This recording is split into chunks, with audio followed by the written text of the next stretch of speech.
ella fue sacada entre los esclavos. Tus siervos y doncellas la prepararon.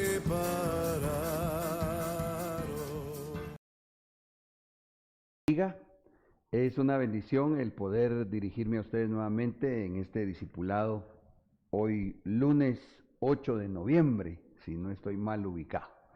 Quiero contarles que en esta oportunidad contamos con la presencia acá en el estudio de nuestro hermano Abraham Estrada. Él viene desde Tecpan, aleluya. Hermano Giovanni Satz y hermano Saulito. Bienvenidos hermanos, a ustedes que están en casa, pues también espero que juntos podamos hacer una oración y así en un mismo sentir, en un mismo espíritu, roguemos al Padre que nos dé la revelación de la palabra. Señor, muchas gracias por esta noche. Venimos delante de tu presencia, suplicándote, amado Dios, que nos concedas la revelación de la palabra. Te pedimos en el nombre de Jesús que venga, Señor, a hacer mi vida útil en tus manos, Señor, que venga a ser como tu boca, para que pueda trasladar esos pensamientos que han brotado de tu buen corazón y esas palabras que son espíritu y son vida. Solicitamos la unción quíntuple y especialmente, Señor, la de la enseñanza, para poder hoy compartir esta segunda parte del tema que nos has estado dando. En el nombre de Jesús, amén y amén. Bueno, amados, en esta oportunidad vamos a continuar hablando el tema que iniciamos ayer domingo en la noche y le llamamos las ventanas de los ladrones, hoy una segunda parte. Y como sabrán los que amablemente nos han sintonizado y los que pues también vinieron al culto de la noche, hemos estado recibiendo de parte del Señor como una serie de temas que impresionantemente para mí ha sido como una cascada que el Señor nos ha ido dando, ¿verdad? Desde el entorno de los días de Elías, después con lo de los hijos de Jezabel, después empezamos a hablar acerca de las ventanas de los cielos, refiriéndonos a las ventanas del reino de la luz, y ayer que empezamos a platicar de este tema, como que van enlazados. Para poder ubicarnos en esta segunda parte, yo quisiera recoger algunas espigas y poner el texto base, desde donde surge el rema de lo que venimos con el favor del Señor recibiendo y desarrollando. Me voy a apoyar con la lectura ahí con hermano Saulito.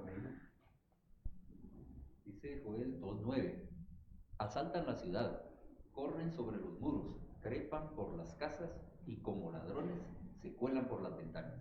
Exacto.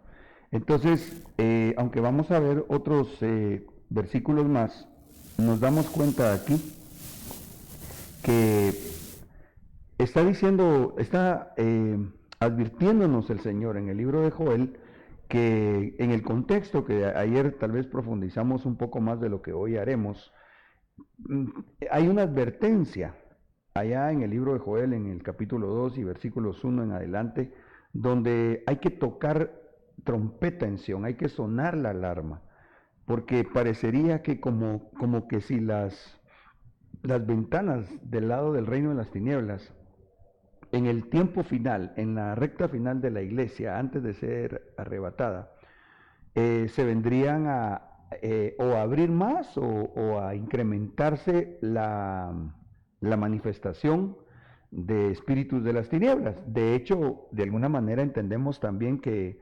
otro portal espiritual, pero del lado de las tinieblas, que ya se está abriendo, es el que está encerrado por los polos, ¿verdad? Es una profecía desde el libro de Job, donde vemos que el Señor selló el abismo con los polos de la tierra. Pero volviendo a esto, entonces en Joel 2 nos damos cuenta que dice que como ladrones se cuelan por las ventanas. Viendo desde esta perspectiva, porque pues hemos aprendido de parte de nuestro apóstol, ¿verdad? Que podemos aprender por espejo, tanto para comprender la revelación de parte de Dios en cuanto a las cosas de la luz, como para poder entender la forma como el enemigo, viendo, digamos, algunos principios espirituales, los trata de imitar, pero para hacer las cosas del lado oscuro, ¿verdad? Entonces, estos versículos, estos capítulos, creo que se pueden ver tanto en cuanto a una perspectiva de lo que representa el lado de la luz, pero también para entender cómo es el mover de las tinieblas. Ya saben que si tienen alguna pregunta o aportación, pues solo me lo hacen saber y con gusto tienen el micrófono. Entonces en el verso 1 de Joel 2 dice: Toquen la trompeta en el monte Sión, den el toque de alarma en el santo monte del Señor. Tiemblen todos los que viven en Judá, porque ya está cerca el día del Señor. Sigamos. Joel 2:2. Día de oscuridad y tinieblas, día de nubes y sombras. Un ejército fuerte y numeroso se ha desplegado sobre los montes como la luz del amanecer. Nunca antes se vio, ni se verá jamás, nada que se le parezca. Bueno, entonces, procurando hacer un resumen introductorio al tema, primero dice que hay que tocar la trompeta en Sión. Sión es la iglesia. ¿Por qué?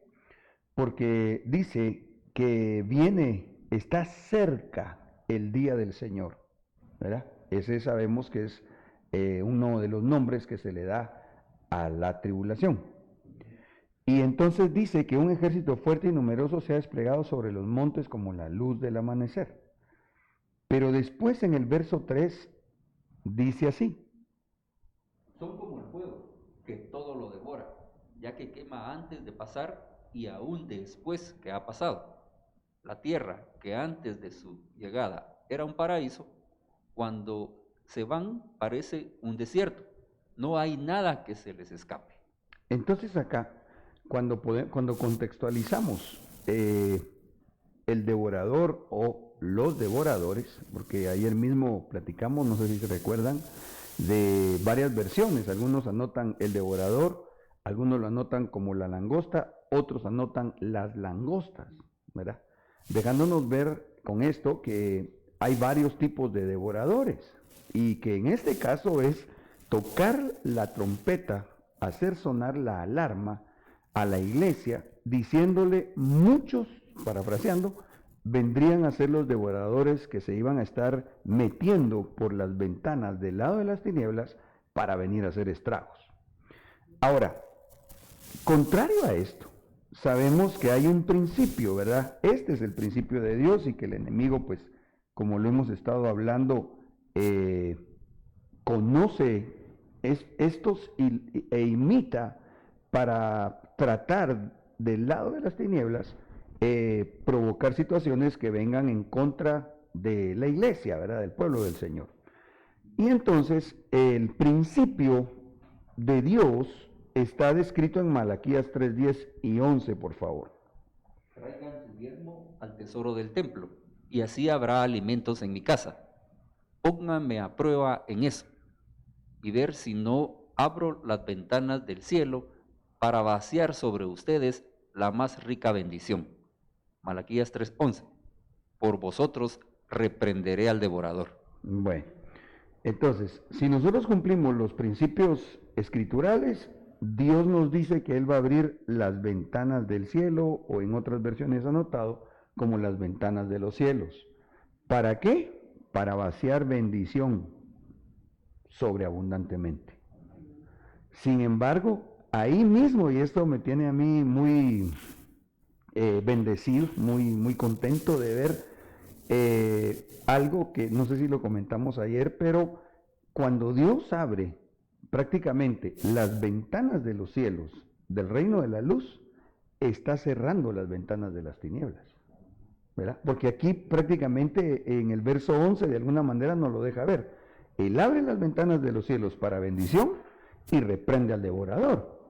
Entonces prácticamente también le cierra la ventana, ¿va? ¿Ya? Para que no nos molesten a nosotros. Ahora, aquí están, sí, dejé ahí todavía anotadas las distintas versiones. Si me haces favor, hermano Saulito, 3, como el fuego que todo lo devora, que ya quema antes de. Perdón. Perdón, es que Malaquías fíjate 3:10. que tal vez solo estas versiones, mira. Muy bien. Malaquías 3:10. Os ahuyentaré la voraz langosta. 3:11. Y desapareceré de entre ustedes las langostas. Excelente, perdón. Entonces, en unas versiones dice, reprenderé al devorador. En la versión esta NBJ dice la langosta. En la versión BIN dice las langostas. En la PT, Malaquías 3:11. Alejaré las plagas de tus campos. La RB 1862, Malaquías 3:11. Y amenazaré por vosotros al tragador. ahí estamos. Entonces, varias versiones, ampliándonos el panorama de aquello que generalmente anotan únicamente como devorador. Entendemos que pueden ser varios devoradores, entendemos también que pueden ser plagas, entendemos que prácticamente son tragadores, ¿va? Ok, voy un poco rapidito porque quisiera avanzar hacia hablar de la segunda ventana, digamos, que vamos a ver en este estudio.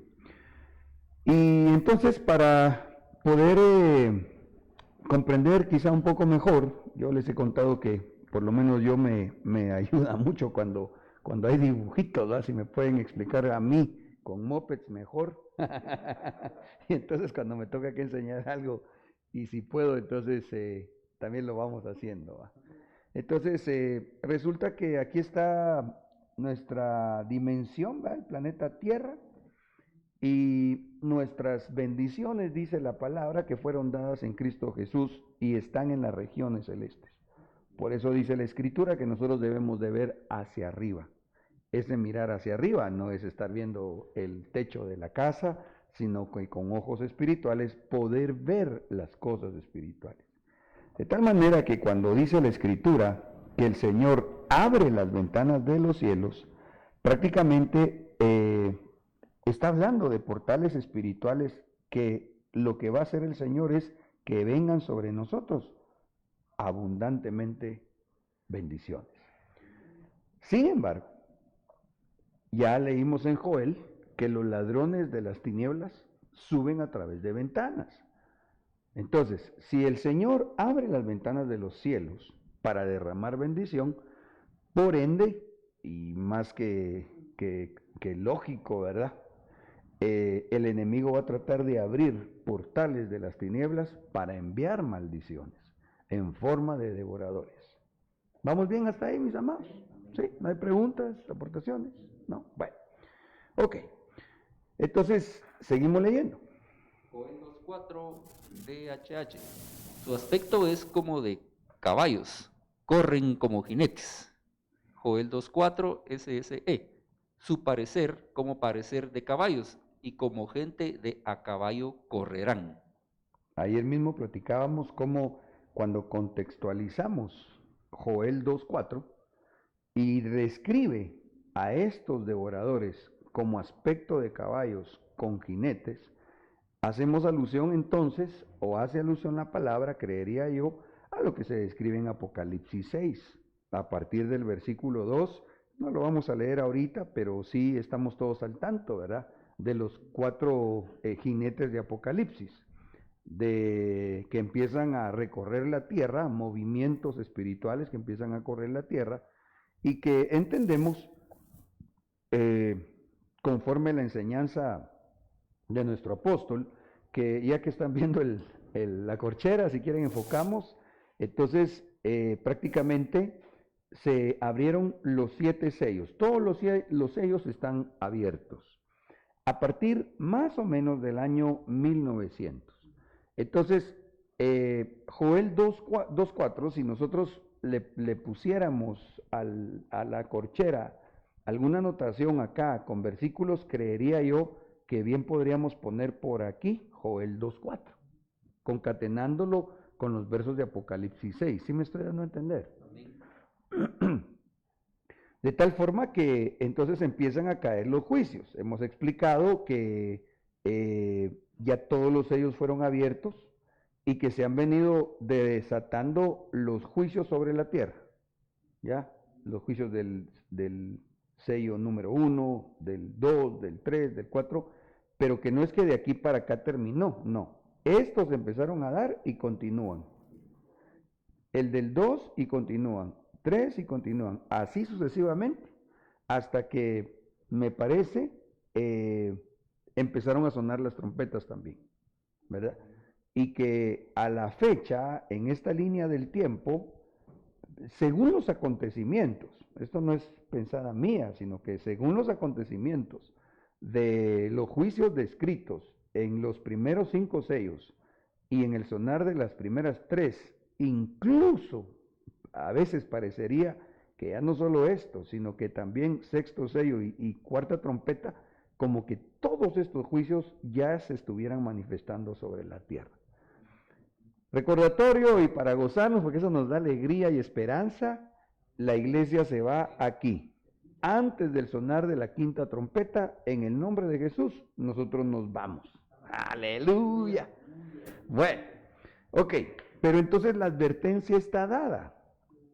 Cuando los sellos fueran abiertos, parafraseando y contextualizando Joel con Apocalipsis, entonces se iban a manifestar muchos devoradores, ¿va? ¿Ya? Por eso es de que el Señor nos está advirtiendo. Hoy que fuimos a echar combustible con Giovanni, Padre Santo, literalmente, me parece que hace un año la gasolina estaba a 15 o 16 quetzales. Hace un año, ahorita está el doble. Aquí en Guatemala, ¿va? Caballo negro, ¿va? Haciendo de las suyas, el petróleo, ¿verdad? Esa de que jinete que una balanza en la mano, que quiere, y esa, dicho de paso, sea esa balanza desde el griego al español se puede entender como yugo. O sea que ese jinete de las tinieblas quiere poner un yugo sobre de la economía de la gente, que la gente esté a expensas de si el petróleo sube o baja, de si la economía de un país se sostiene o no se sostiene. No, renunciamos en el nombre de Jesús. Bueno, avancemos. Entonces, en el verso 6 y 9 dice así. A su arribo quedarán yertos de terror los pueblos, y todas las caras se pondrán de color negro como de una olla. Joel 2:9. Asaltan la ciudad, corren sobre los muros, trepan por las casas y como ladrones se cuelan por las ventanas. Ahí está. Entonces ya contextualizamos el texto base de Joel 2:9 para mirar cómo el Señor nos advierte a Sión, a su iglesia, ¿verdad? Y seguimos haciéndolo en nombre de Jesús. Seguimos sonando la trompeta para que la iglesia sepa que al mundo le va a ir muy mal, mas a nosotros que esperamos al Señor nos van a salir alas como de águila, ¿verdad? Gloria a Dios, dan ganas de aplaudir, ¿verdad? Aplaudamos, ¿y qué? ¿Por qué no? Aleluya. Bueno, ¿sí? Un comentario así rápido. Es que estaba viendo una prédica de nuestro apóstol Ajá. y escuchaba de que el tema de las ofrendas y de los diezmos como que se empezó a manejar mucho más fuerte y con más claridad a partir de hace 15 años. Sí, en la misión que estamos, sí. Ajá. Entonces él explicaba de que el enemigo precisamente estaba trabajando eso, evitar que nosotros pudiésemos diezmar como debe de ser y ofrendar como debe de ser. Entonces ahora entiendo que son puertas que el enemigo ha venido abriendo desde hace mucho tiempo, porque entiendo también que desde que empiezan a abrirse los sellos, se abren más puertas en el lado, ¿cómo se llama? Espiritual De las tinieblas. de las tinieblas. Pero el Señor, en su misericordia, nos deja ver que este Malaquías 3:10 Clave, es vamos. la clave, ahí está el secreto. Y algo que le escuché yo también en esa prédica a nuestro apóstol fue de que esas ventanas o compuertas lo que abren también como bendición es gracia. Que el Señor nos va a mandar gracia. Sí. Amén. Para que igual vayamos entendiendo todo esto y vayamos sumando para que vayamos dando la estatura del varón perfecto. Sí, Entonces me pues. llamó mucho la atención eso también, porque parte de la bendición que viene de la abundante bendición es gracia. Ujú. Fíjate vos que ahorita que nos estás compartiendo eso tan edificante y que si pudieras ubicar el nombre del tema, yo te lo agradecería. Yo francamente ese tema no lo he escuchado. Lo que sí sé es que sí, más o menos hace unos, como bien dijiste, 15 años, se empezó a explicar un poco más en la administración de los diezmos y las ofrendas, porque yo literalmente estaba ahí. Antes únicamente se oraba, pero de repente le vino la instrucción del Señor a nuestro apóstol y se empezó a dar el rema, ¿va? Ya la enseñanza en esos 3, 5 minutitos, aunque algunos se me columpian, va. Y entonces, porque seguro, y más que seguro, pues Dios nos está cuidando. Ahora, fíjate que me dejaste pensando en algo, y es que a la fecha del lado de las tinieblas, eh, por lo menos el Señor a mí me había puesto a ver 5 ventanas con nombre, porque son muchas seguramente. Y del lado de la luz también 5 con nombre, pero ayer cuando estaba estudiando el tema, ahí sí, creo que sí fue ayer, miré otra ventana de la luz, la ventana que yo diría llamada de Daniel. Ahora, mi comentario va por lo que tú nos estás compartiendo, que desde el hebreo, si recuerdo bien, la palabra cielo se puede interpretar al español desde 7 raíces hebreas diferentes. Entonces, de alguna manera oyéndote, si esta es la tierra, parecería ser entonces, con eso que recordaste que explicó el apóstol Sergio, como que lo que nos está pasando es que Dios está abriendo ventanas del primer cielo, segundo cielo, tercer cielo, cuarto cielo, quinto cielo, sexto cielo y séptimo cielo. ¿Ya? Si la Biblia dice que un abismo llama a otro abismo, yo diría que en sustancia también podríamos considerar que una ventana abierta llama a otra ventana que se abra y así sucesivamente. ¿Ya? Sin embargo, si esto es así como ahorita lo estamos pensando o entendiendo, probablemente también lo que está pasando del lado de las tinieblas es que el enemigo también está abriendo más ventanas. Como para tratar de contrarrestar nuestra victoria en Cristo Jesús. ¿Cuál es nuestra victoria en Cristo Jesús? Esta, que seremos llevados hacia la eternidad en el arrebatamiento.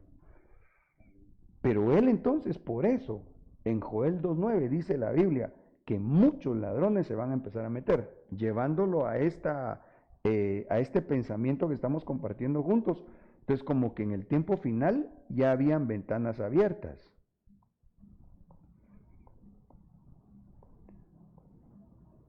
Pero a lo largo quizá de la historia, del mismo tiempo, se fueron abriendo más y más y más y más, ¿verdad? Y por eso es de que muchos ladrones quieren entrar a nuestra atmósfera espiritual. Y el Señor viene y nos advierte. A gloria a Dios. Hay que oír ese tema. Bueno, todos los temas hay que oírlos, ¿va? Que Dios nos ayude. Ok. Entonces, viendo el pergamino desplegado, que aquí nosotros lo tenemos dispuesto también en una corchera, ahí en pantalla, mis amados que están en casa recibiendo el discipulado, solo para recordarles nuevamente, ¿verdad?, el trazo del tiempo final. Sabemos, como ayer lo refrescamos, que para poder ubicar la manifestación de juicios finales, es clave saber ubicar los ayes, primero, segundo y tercer ay. Eso es importantísimo. Cuando empieza a sonar la quinta trompeta, se marca el primer ay. El primer ay que vendría a ser pretribulación. Sexta trompeta, segundo ay, tribulación. Séptima trompeta, tercer ay, gran tribulación. Y entonces, en una, no sé si cabe el término, pero digamos lógica espiritual, pues antes tendría que estar la cuarta, la tercera, la segunda y la primer trompeta. Viendo la descripción de los juicios, me parece entonces que sabiendo que los 7 sellos abiertos habilitan el sonar de las trompetas, entonces podríamos ver a la luz de la palabra, que eso no es el tema en este momento, cómo es que se van ya dando la manifestación, iba a decir derramamiento, pero me gusta como decir, cuando es de las tinieblas, manifestación, cuando es de Dios, derramamiento. La manifestación de los juicios prácticamente como que empezó en el primer sello, segundo sello, y cuando llega el tercer sello, ¡pum!, empieza a sonar la primera trompeta. E insisto, todos estos sellos se van sumando. No es que el primero se virtió y luego empezó el segundo, no. ¿Y eso cómo lo vemos? Pues abriendo los ojos naturales, ¿va? Porque miramos tanta situación calamitosa en la tierra. Y aquí el águila volando. Que en breve, en el nombre de Jesús, nosotros anhelamos ser de esos que van en los aires, vamos a decir, ay, de lo que falta que venga sobre la tierra. Ok. Bendito Jesús. Llevamos 25 minutos, mucha. Las ventanas del reino de las tinieblas, que me parece a mí que tienen nombre, diría que vendría a ser la de Jezabel, la de Ocosías, Abimelech, de la madre de Císara y de Mical. Creo que empezamos hablando de la de Císara, ayer, así fue. Entonces, yo quisiera hoy avanzar a que juntos veamos la de Mical. Así me puso el sentir el Señor, que hablemos de la de Mical. Pero es importante hacer una llamadita de atención en esto, porque para los que tal vez hemos estado escudriñando y aprendiendo juntos, nos vamos a familiarizar un tanto más fácil en cuanto a las ventanas de la luz que hemos platicado. A la fecha creo que hablamos de la de Noé, de la de David, de Salomón, Rahab, y falta la de, falta la de Eliseo, sí es cierto, ok.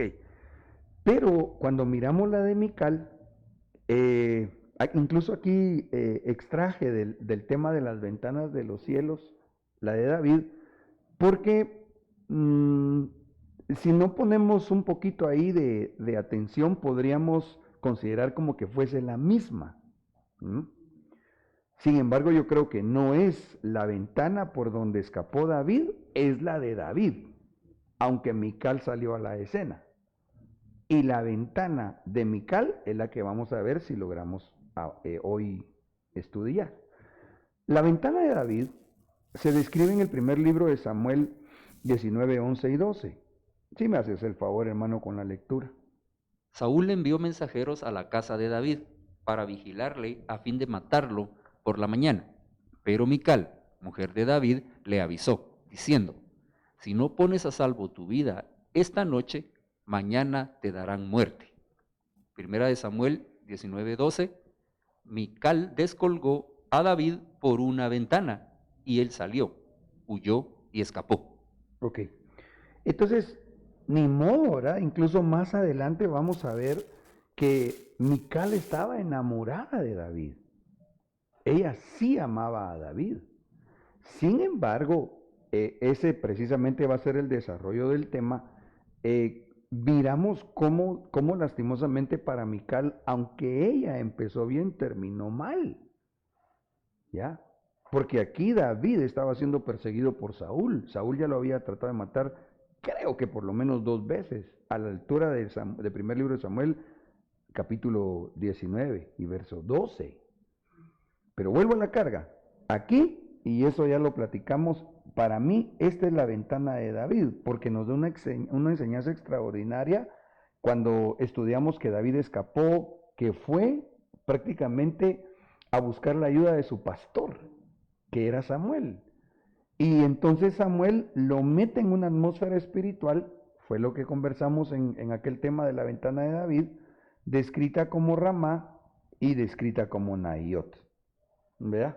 Que ahorita no vamos a tocarlo porque uno ya lo vimos y dos, pues el tema de que hoy quisiera que hablemos es precisamente de la ventana de Mical. Es decir, lo que leímos allá, aunque Mical salió en escena, a mí me parece esa es la ventana de David, un escape para bendición. Pero cuando vemos la ventana de Mical, que se describe en el segundo libro de Samuel 6:16, se describe algo que llevó a Mical, según la cultura hebrea y especialmente contextualizada en el tiempo de los libros de Samuel, era una maldición no tener hijos. Y Mical no tuvo. Así se cierra la historia, digamos, de Mical.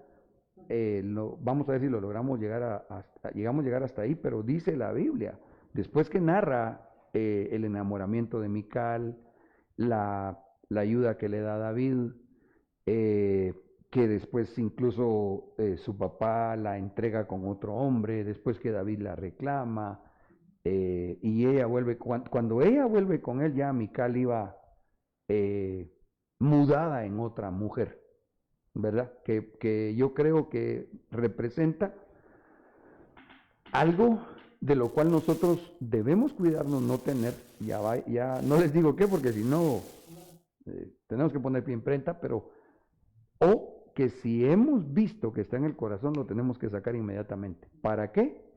Para que si el enemigo que tiene portales abiertos quiere encontrar pista de aterrizaje en nosotros, no lo halle en el nombre de Jesús. ¿Vamos bien? Amén. Bueno. Por favor, hermano, leamos. Segunda de Samuel 6:16. Cuando el arca de Jehová llegaba a la ciudad de David, aconteció que Mical, hija de Saúl, miró desde una ventana, y al ver al rey David, que saltaba y danzaba delante de Jehová, lo despreció en su corazón. Aquí está la base para ver la ventana de Mical, que es de las tinieblas. ¿Ya? ¿Cuál fue el problema? Ella lo despreció en su corazón. Pero esa actitud, creería yo que no empezó en ella. Esa actitud empezó en Saúl. Leamos desde el primer libro de Samuel 18:6 y 7 ahora, y lo consecuente para que juntos vayamos a darnos cuenta cómo los ladrones de las tinieblas definitivamente incursionan en nuestra atmósfera espiritual y buscan dónde pegar cuando se halla el receptor que juntos vamos a discernir en breve. Bien, primera de Samuel 18:6. Y aconteció que cuando regresaban, al volver David de matar al filisteo, las mujeres de todas las ciudades de Israel salían cantando y danzando al encuentro del rey Saúl, con panderos, con cánticos de júbilo y con instrumentos musicales. Primera de Samuel 18:7. Las mujeres cantaban mientras tocaban y decían: Saúl ha matado a sus miles y David a sus 10,000. Exacto. Entonces, en ese momento, Saúl era el rey de Israel. Y para desgracia de Saúl, por la envidia que le tenía a David, entre más le daba a Saúl la delegación a David, David manifestaba más la llenura que de Dios él tenía. Y entonces aquí, incluso, vamos, es que hoy sí estoy preocupado por el tiempo, este día ha sido muy corrido, pero es impresionante porque la intención de Saúl en un momento fue enviar a David a la guerra para que lo mataran los filisteos. Y todo le salía al revés al Saúl. En lugar que lo mataran, él se volaba un montón y le llevaba los prepucios. Entonces, más bravo se ponía Saúl y le crecía la envidia. Al punto que por esa envidia que le estaba carcomiendo quizás hasta sus huesos, el Espíritu de Dios lo deja, porque así dice la Biblia. Y es cuando él cae endemoniado. Eso es tremendo, hermanos. Entonces, bueno, pero es que me estoy adelantando, hombre. Noten, por favor, entonces, y nosotros lo cantamos, ¿va? Saúl mató a 1000 y David a sus 10,000, y el pueblo se regocijaba. ¿Sabes? Si no, desde ese tiempo ya lo estaban cantando, y bravo se ponía Saúl, ¿va? Pero entonces dice el verso 8. Primera Samuel 18:8. Entonces Saúl se enfureció, pues este dicho le desagradó y dijo, han atribuido a David 10,000, pero a mí me han atribuido miles. ¿Y qué más le falta sino el reino? Aquí estaba profetizando ya el hombre, ¿va? 18:9. De aquel día en adelante Saúl miró a David con recelo. Ahí pongamos atención. En la versión de las Américas dice que a partir de ahí Saúl miró a David con recelo, pero en la versión Corona de Jerusalén dice que lo vio con ojos de envidia. 18:9. Y desde aquel día en adelante miraba Saúl a David con ojos de envidia. Hermanos amados, la envidia se describe en la palabra como creo que son 18 obras de la carne. Quizá, Padre bendito, ayúdanos por favor en el nombre de Jesús, quizá vamos a tener que ir a escudriñar, si así Dios nos llama y lo quiere, porque quizás de alguna manera las obras, si son 13 o son 18, seguro que son o 13 o 18, ahorita no tengo yo en mente, probablemente esas sean como las pistas de aterrizaje para los ladrones de las ventanas de las tinieblas. Entonces, creo que es importante que con el favor del Señor vayamos a suplicarle que nos dé revelación y vamos a tener que ver esas obras para que podamos entonces en nosotros anular todo receptor. Para que si anda deambulando algún espíritu inmundo, léase como los ladrones o devoradores, en nosotros no hay encabida, ¿va? ¿Sí? Pastor, una duda, esa proporción que aparece ahí o esa relación de 1000, 10,000 o 1 o 10, Ajá, tiene que ver con el diezmo. ajá. Y no se venía a mí este pensamiento de que si tiene que ver con el diezmo, por supuesto que se está refiriendo también a Malaquías 3:10. Está reprendiendo ahí a los devoradores y a todos los que están tratando de impedir que nosotros diezmemos y recibamos toda esa bendición de la ventana. Ya, sí, fíjate que sí valdría, definitivamente es importante preguntarle al Señor desde esa perspectiva, porque tiene razón, se mira aquí de alguna manera la representación del diezmo, ¿ah? Yo como el Señor me ha dejado verlo generalmente es que la diferencia entre las estrategias de guerra de David y las de Saúl es que David era un hombre que primero no buscaba la gloria para él buscaba la gloria del Señor, para dársela al Señor. Y luego, por lo que dice la Biblia, que 1 hace huir a 1000 y 2 a 10,000, cuando dice aquí que David mataba a sus 10,000, aquí lo que yo veo es que David era un hombre que buscaba la unidad, porque 1 hace huir a 1000 y 2 a 10,000. Entonces, David era un hombre que él no quería el pastel para él. Él quería conquistar el pastel, pero él se conformaba con su tajadita.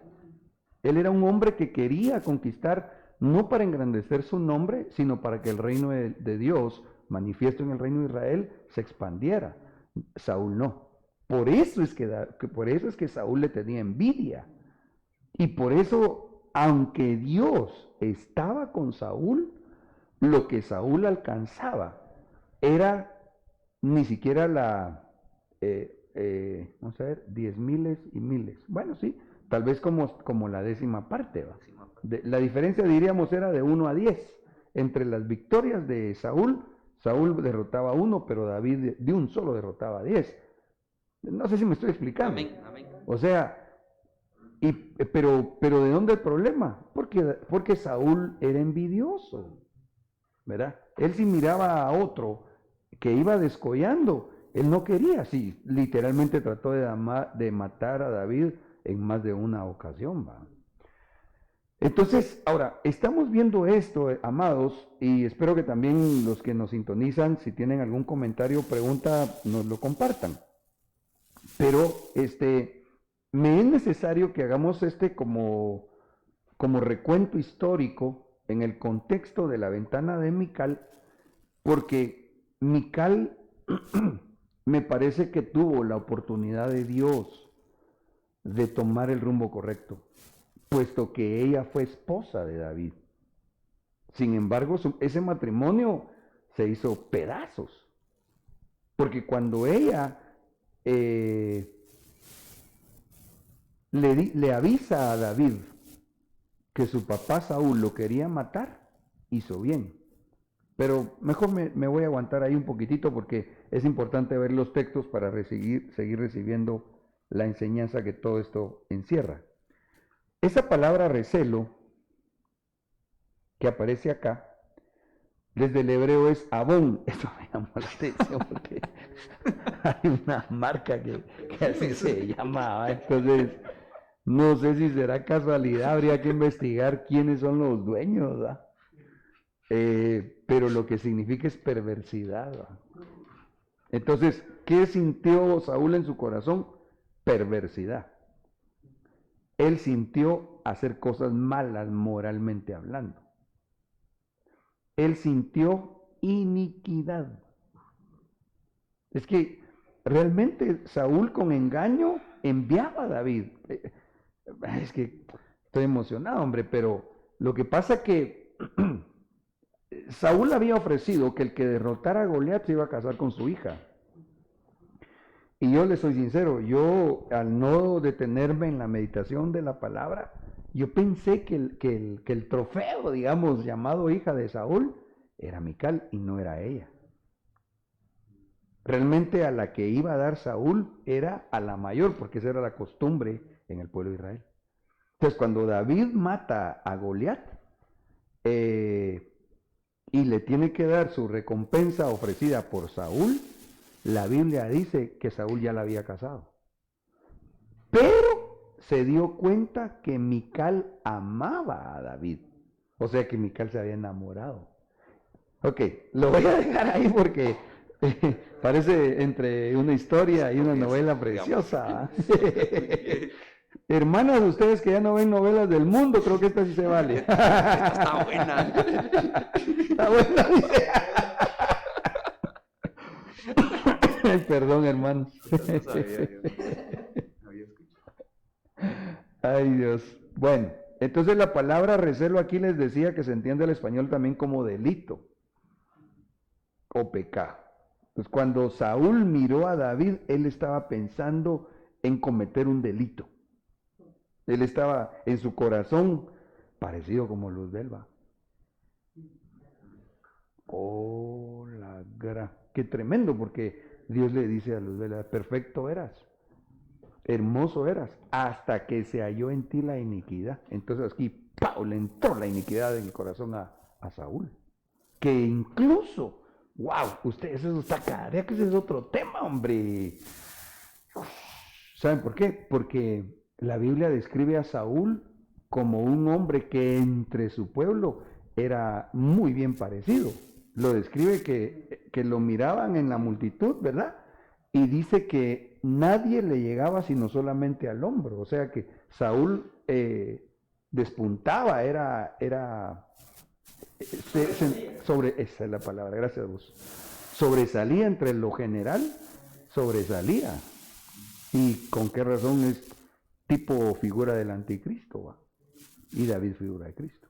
Qué curioso también, pastor, porque cuando se habla acerca de David y de la vida que pues, David llevó, se ven a lo largo de su trayectoria, de su vida, muchos errores, muchas equivocaciones. Incluso hay un tema del apóstol que precisamente hoy platicamos con una hermana que se llama Las Misericordias de David.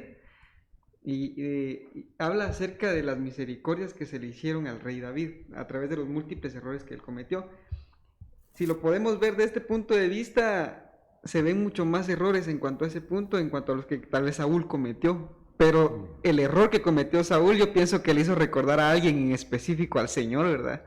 Que dijo, tu actitud me recuerda a alguien, como que eso pienso yo que fue lo que airó mucho a Dios, que la actitud que se encontró en Saúl hizo recordar, pienso yo, la actitud que fue encontrada en aquel ser que era perfecto, pero que fue había encontrada en él la envidia. Y, Sí. la ambición al tratar de hacerse semejante a Dios. Yo pienso que eso y la rebelión y la desobediencia de Saúl le hicieron recordar mucho a Dios, una pensada mía, en cuanto a aquel ser que ya había caído, ¿verdad? Mira, la verdad que sí es muy fácil de poder verlo así. Porque sí, digamos, mira que David cae en adulterio, pone en primera línea también a Urías Eteo, y hay varias cosas. Sin embargo, lo que habría que ver también es si no aparece Saúl en alguna ventana en algún momento, porque lo que sí hace Saúl es consultar la ruta de las tinieblas, ¿verdad? Sí. Que vendría a ser como, diría yo, la ventana de Jezabel, la de la hechicería, porque él va con una medium, y eso es de las cosas más ¿Qué más abominables de Dios, ¿va? Pero bueno, regresemos acá. Entonces, en la versión Corona de Jerusalén nuevamente dice, y desde aquel día en adelante miraba a Saúl a David con ojos de envidia. Por favor, pongamos mucha atención en esto, porque esto para mí fue el problema de Mical. Ella tuvo la oportunidad de liberarse de un ancestro. Me voy a adelantar un poquito al tema, pero ella tuvo la oportunidad de liberarse de un ancestro que ya se había convertido en un ídolo para una familia. Ahí van a ver por qué. Primer libro de Samuel 18:10. Y aconteció el día siguiente que un espíritu malo de parte de Dios se apoderó de Saúl, y éste deliraba en medio de la casa, mientras David tocaba el arpa con su mano como de costumbre. Saúl tenía la lanza en la mano, y arrojó Saúl la lanza, pues se dijo, clavaré a David en la pared, pero David lo evadió 2 veces. Ahí es lo que les decía, que por lo menos en este contexto ya 2 veces lo había tratado de matar Saúl. Especialmente quisiera que noten algo. Dice que, regreso. Desde aquel día en adelante miraba Saúl a David con ojos de envidia. Ese es el verso 9, ¿va? Pero en el 10 dice, y aconteció al día siguiente que un espíritu malo de parte de Dios se apoderó de Saúl. Déjenme ponerlo desde esa perspectiva. Como que entonces, al dejar manifiesta la envidia que tenía Saúl, entonces Dios vino y le dio permiso a un espíritu de las tinieblas, que aquí lo llama como un espíritu malo, se apoderara de Saúl. Fue el receptor de envidia. Sí, exacto. Que Ahí está, cabrea. ahí está. Sí, así como tú lo dijiste. El receptor para que hallara cabida a ese espíritu inmundo, ese espíritu malo, se llamó envidia en el caso de Saúl. Y este deliraba en medio de la casa mientras David tocaba el arpa con su mano como de costumbre. Saúl tenía la lanza en la mano y arrojó la lanza, pues se dijo, clavaré a David en la pared, pero David lo evadió 2 veces. Ok. Antes de continuar, quisiera echar un vistazo. Me parece que hubo alguna pregunta. Creo de hermano Bet. Dice, uno de los hijos de Jezabel fue estéril. Sí, Ocosías. Vamos a ver. Sí, Ocosías. Y Mical le dio hijos, Mical tampoco le dio hijos a David. ¿Es esta ventana, aparte del desprecio la esterilidad o ando perdido con el significado de la ventana de Mical. No, hermano Obed, creería digamos, yo de alguna manera le he puesto algún nombre a las ventanas para hacer referencia a cosas específicas de un mover espiritual de las tinieblas. Pero diría o consideraría, por lo que tú estás aportando, y precisamente lo comentamos y lo veremos si logramos terminar el tema, que una de las consecuencias de que este portal de las tinieblas se abra y llegue un ladrón, precisamente es a robarse la fertilidad. Porque entonces Mical, al potencializar lo que tenía su papá en ella, entonces si Saúl tenía una pista de aterrizaje, Mical tenía en ella un aeropuerto para aterrizaje. Porque más o menos se mira que fue la misma actitud de su papá la que tuvo Mical. Pero vuelvo a la carga, Mical tuvo oportunidad de despojarse de la casa de Saúl, porque ella había sido dada como esposa de David y al principio lo amaba, al final dejó de amarlo. Entonces, hermano Bed, sí, la ventana de Mical tiene que ver que como una consecuencia del devorador que sale por ahí o entra a esta dimensión, es precisamente la esterilidad. ¿Saben qué? Mejor le voy a dejar así tranquilito porque ya el tiempo se nos está agotando, pero se fueron ya 51 minutos. Hermanos, sí, ese es el tiempo, ¿verdad? Wow.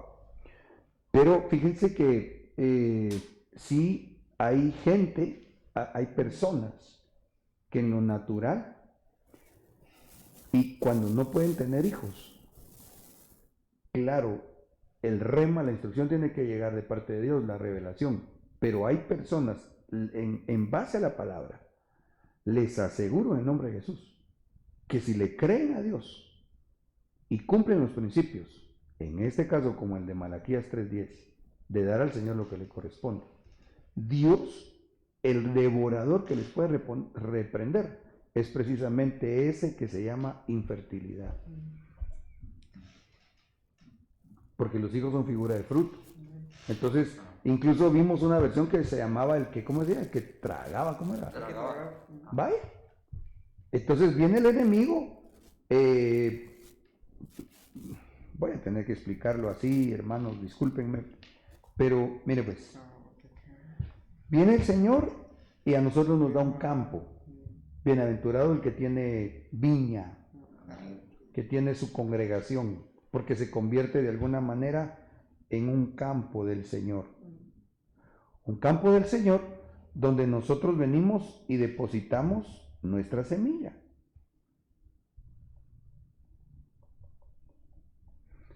Que dicho en una forma escritural es la ofrenda. Para que entonces esta crezca, nosotros la vamos a dibujar como que es milpa, ¿va? Porque esta así vamos a entender todos, ¿va? Entonces, para que esta crezca y de fruto, ahí voy a hacer un elote. ¿Ya? Pero, si no hay diezmo, entonces llegan los devoradores. Vamos a hacer aquí un pájaro con un gran pico. ¿Ya? Perdón por la forma como lo voy a expresar, no quiero de ninguna manera ser maleducado ni ofensivo, mucho menos en algo tan santo como es la palabra, pero es para darme a entender. Entonces, el diezmar vendría a ser como quien dice, el espantapájaros. ¿Ya? Entonces, cuando la gente no diezma, no tiene la protección. Entonces llega el devorador, todo su esfuerzo de lo que ha hecho, tuvo que haber hecho sus surcos, tuvo que haber removido la tierra, etc. Entonces ya cuando dio fruto, ¡pum!, llega el devorador. En forma de enfermedades, en forma de problemas, en forma de accidentes, en forma de como sea. ¿Ya? cuando es por devorador. Hay otras ocasiones que son pruebas, pero a veces sí son espíritus inmundos. Entonces, el tema es que si lo llevamos entonces a lo que platicábamos en cuanto a la fertilidad, los hijos en la escritura son figura de fruto. Entonces, ahí está la pareja sembrando. De hecho, una de las acepciones desde el hebreo para decir semilla, creo, desde el hebreo o del griego, es esperma. Porque el esperma del hombre, en lo biológico, es una semilla que se siembra en el útero de la mujer. Y de ahí el fruto se llama hijo. Entonces, por un lado, comprender este principio. Hay gente que, por ejemplo, diezma, pero no ofrenda. Entonces, ni modo, ¿cómo va a haber cosecha si no siembra?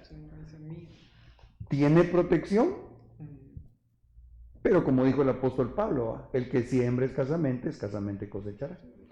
Hay otros que sí ofrendan, pero no diezman. Entonces no ven el fruto que quisieran sobre su vida. Ahora, volviendo aquí, por tanto, nos damos cuenta que Saúl era un malagradecido. Es que eso iba a comentar cuando tú aportaste también, porque entonces yo veo que uno de los pecados que mucho también ofende al Señor es el que uno no sea agradecido. Y realmente Saúl, permítame ponerlo de esta manera, quien le sostuvo el reino fue obviamente Dios por mano de David. Sí, hasta Saúl estaba escondido. Él ni siquiera estaba en el campo de batalla, ahí estaban todo su ejército y todos tenían miedo. O sea, ahí en poquito era que Goliat se asomara al palacio y se descabechara a Saúl, si Saúl era un miedoso. Y en lugar de agradecerle. Bueno, entonces aquí dice el verso, vamos a ver, para no perderme, sí, verso 20 y 21. Y Mical, otra hija de Saúl, amaba a David. Cuando se le informaron a Saúl, el asunto le agradó. 21. Y pensó, se la entregaré a él como una trampa para que caiga en manos de los filisteos. Así que volvió a decirle a David, ahora sí vas a ser mi yerno. Vale. Entonces, uno, Saúl ya había engañado a David, porque la que le tocaba a David era la mayor, ¿verdad? Por la costumbre israelita. Usted eso lo puede ver ustedes después y los hermanos en casita. La otra cosa es que dice claramente que Mical amaba a David. Mical se había enamorado de David. Entonces viene Saúl cuando ve que no pudo pegar los 2 lanzazos que le tiró a David, maquinó en su corazón porque él tenía ya la iniquidad metida. ¿Se acuerdan que leímos la palabra? ¿Va? Y entonces dijo, no, ya sé qué voy a hacer. Voy a casar a Mical, se la voy a dar a David, para que él, como quien dice, se sienta más comprometido conmigo. Y le voy a decir que entonces me traiga. Yo creo que aquí es cuando pide los 200 prepucios filisteos.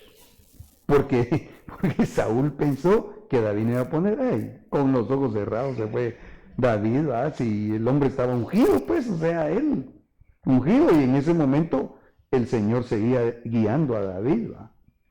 Entonces acá, lo que yo quisiera, y perdón hermanos por causa del tiempo, pero si no me detengo aquí, no sé cómo vamos a hacer después. Pero yo lo que quisiera, aprovechando el texto hasta donde pudimos llegar en este momento, porque esta segunda parte va a tener un inciso 2.1. Porque lo que pasa es que noten, yo creo que definitivamente Mical sabía cómo era desventurado Saúl. Ella conocía a su papá. Bueno, de hecho, tan lo conocía que descolgó a David por una ventana. O sea, ella sabía que tenía un papá cardíaco, envidioso, malo y además endemoniado. ¿verdad? Y malagradecido. La de platos, recoge checas y come cuando ahí va. Pero Mical lo conocía. Para mal de ella. Y aquí como pues ya voy aterrizando, para mal de ella, ¿por qué no se fue con su esposo? Que de hecho es un principio bíblico, porque no se sujetó a su cabeza, porque su cabeza en ese momento ya no era Saúl, era David, ya no era su padre. Sí, tenés razón. Eso está bonito, fíjate vos, porque tendríamos que ir a chequear. Si bien recuerdo, Mical ya no vivía en la casa de Saúl. Creo que ya vivían aparte con David. Pero habría que ratificarlo, ¿verdad? En la descripción bíblica. Pero volviendo al asunto, donde hoy vamos a parar, es que ella estaba enamorada. Se casó con David. Tuvo la oportunidad. Sin embargo, no se despojó del himno que arrastraba su padre. Se los voy a decir así, y amados, continuaremos el otro lunes porque yo creería que la segunda parte fácil nos va a llevar la otra hora, ¿va? Pero ojo con esto, porque entonces este ladrón de las tinieblas, que entran a través de la ventana de Mical, pegan cuando hay envidia. Y en el caso de Mical, había convertido ese problema, no solo ella, sino que era un problema de familia. ¿Ya? Ella lo había convertido en un ídolo. Y Dios le da oportunidad de despojarse figuradamente, como decíamos, cuando David huye. Se hubiera ido con él, hombre. ¿Para qué se quedó? Si era esposa de David.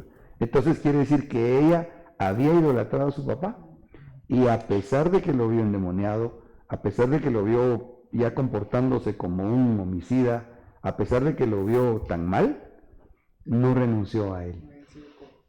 Exacto, no había sido cortado el cordón umbilical. Amén. Hermanos, me van a perdonar, sí teníamos muchos textos que estudiar.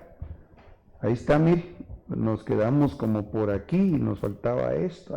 Es que no se puede ver en la pantalla, va. Bueno, la cosa que sí necesitamos acercarle el zoom a este mensaje. Yo quisiera mejor detenerme acá porque, como les comentaba hace un momentito, es importante que chequemos bien nuestro campamento, porque la advertencia de Joel 2.9 está dada. ¿Querías decir algo? Sí. Solamente dos aportaciones. La primera es un ejemplo claro acerca de cómo la envidia puede ser un receptor para un espíritu de muerte, de asesinato. Y lo vemos claro en Caín, quien por envidiar la ofrenda de su hermano terminó asesinándolo. Sí. Eso, hay mucho cuidado con la envidia, de a quién envidiamos, por qué lo envidiamos, que en realidad no hay que envidiar a nadie, porque es sumamente peligroso, y más la envidia dentro de la casa, no solamente espiritual, sino también biológica, porque podemos a través de la envidia poder destruir a alguien, alguno de nuestros hermanos, familiares, y lo digo precisamente ahorita en el ámbito, pues, pongámoslo ahorita en el ámbito de la alabanza, ver que un hermano tal vez crece con más rapidez que otro, y a través del espíritu de envidia poder tratar de acabar con ese crecimiento del hermano, no ayudarlo a crecer, sino tratar de estancar su crecimiento. Entonces tener mucho cuidado con eso. La otra cosa que también brincó mucho a mi corazón fue acerca de la esterilidad de Mical. Regresando un poco al tema de los hijos de Jezabel, vemos que uno de los frutos de ella era precisamente la esterilidad. La esterilidad. Entonces yo me ponía a pensar mucho en la vid de Nabot, porque según la historia bíblica en Primera de Reyes 21:1 habla acerca de la viña de Nabot y cómo Jezabel codiciaba esa viña, pero Nabot no se la quería vender. Entonces ella va con su esposo y le comenta el caso. Entonces su esposo va y mata a Nabot con tal de darle la viña, pero ahí me surge algo bien inquietante, y es que Nabot significa fruto o producir mucho fruto. Entonces, pero, más sin embargo, de la naturaleza que Jezabel traía a través de su genealogía, era precisamente acabar con el fruto, y era no dar fruto. Entonces, el cuidado de no cuidar la vid, que tipifica a la esposa en la palabra, para los esposos, ¿verdad? Para los maridos. El cuidado de no cuidar a su esposa vid, se corre mucho el peligro en cuanto a eso, para que haya esterilidad en un hogar. Entonces, eso brincaba mucho a mi corazón, porque Jezabel envidió la vid, y a través de querer conseguirla. Solo aportando algo en tu comentario, el que deseaba la viña era Acab, el esposo de Jezabel. Y Jezabel fue la que le dio, como quien dice, la estrategia para matar a Nabot. Sí. A Nabot. ¿Qué man? Acab era el esposo de Jezabel, ¿verdad? Ajá. Y entonces Nabot no quería vender su viña. Ajá. Sí, entonces el cuidado de que tener a la vid y ver todo este tipo de cosas que, pues precisamente eso puede traer esterilidad, ¿verdad? En un hogar. Sí, amén. Sí, la verdad que necesitamos pedir al Señor que abra las ventanas de los cielos, aprovechando lo que nos contabas de la enseñanza de nuestro apóstol Sergio, para que haya un derramamiento de gracia. Y anulen nosotros en el nombre de Jesús toda obra de la carne. Amén. No sé si hay algo más que quieran decir, alguno de ustedes. Ahí estamos. Bueno, hermanos, vamos a despedirnos, y antes de esto, pues hacer una oración, dándole gracias a Dios por esta noche y este discipulado, que yo siento como que hubiéramos estado 5 minutos, ¿verdad? Pero bueno, que Dios nos ayude, y desde ya les invito para que sigamos discipulándonos juntos, y en este caso pues estudiaremos con el favor del Señor la continuación de la segunda parte. Padre, te damos gracias por esta noche tan hermosa, Señor. Y en nombre de Jesús te rogamos que bendigas nuestras vidas, liberándonos de toda envidia, Padre. Que sea anulado todo mal espíritu en el nombre de Jesús que quiera influenciarnos, para que así, Señor, no hagamos nada, Señor, que delante de tus ojos sea desagradable. Te pedimos, Señor, que bendigas a todos mis hermanos, y aunque pues se oró también, Padre, antes de empezar este discipulado, en el tiempo de intercesión de la iglesia, nuevamente te rogamos por hermana Gladys, por hermano César Páez, por Abigail y por toda la familia Páez, que hoy, Señor, pues se ha despedido a nuestra hermana Felipa, quien sabemos, Padre, que en el nombre de Jesús estará ya disfrutando del reposo en el seno de Abraham, y que por lo tanto, Señor, yo ruego en el nombre de Jesús que tú des el consuelo a toda su familia biológica, y aún a nosotros, la familia espiritual. Bendigo a mis hermanos en casa o donde se encuentren, y te pedimos que nos des tu buena palabra, tu buena enseñanza, nuevamente, Señor, en el trazo del escriba. Gracias, Señor. Amén. Bendiciones, amados. Hasta pronto. Tu novia fue sacada entre los esclavos, tus siervos y doncellas